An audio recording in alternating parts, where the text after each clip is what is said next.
Party ने दिए और इसीलिए इन्होंने गायों को लावारिस छोड़ दिया था। देखा ना, समाजवादी पार्टी के मुखिया क्या कहते हैं? कहते हैं गोबर से मुझे दुर्गंध आती है। ये है इनकी असलियत, यही है। क्योंकि गौ माता को कसाईयों के हवाले करते थे। हमने कसाईयों को जब भेजा जहन्नुम की यात्रा में तो इनको परेशानी हुई। इनकी परेशानी तो वहां है कि इनके मित्र कसाई सब चले गए जहन्नुम में।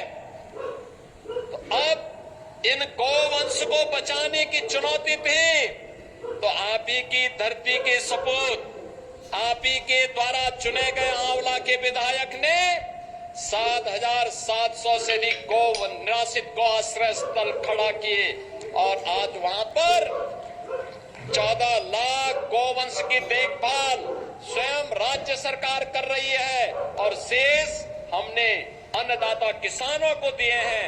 आप भी पालिए, एक गौवंश पर 1,500 रुपया हम महीना आपको उपलब्ध करवाएंगे। अगर कोई किसान 4 गौवंश रखता है तो 4 गौवंश के लिए 6,000 रुपये महीना हम उनको देते हैं। आप याद करिए, आम के आम और गुठली के भी दाम, इसी को कहते हैं। यानी गौ माता की सेवा का पुण्य भी पाओ और सरकार का अनुदान भी पाओ। और इसीलिए आज के इस अवसर पर भारत के अंदर भारत की परंपरा तो गौ और गंगा की परंपरा है।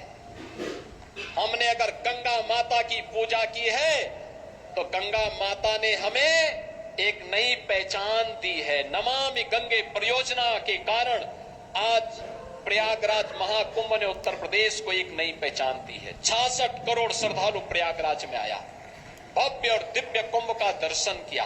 बहनों और भाइयों, ऐसे कभी नहीं हुआ पहले।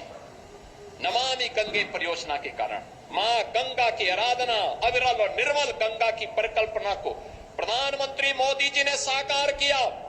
आज भव्य और दिव्य कुंभ बदले में हमें मिला।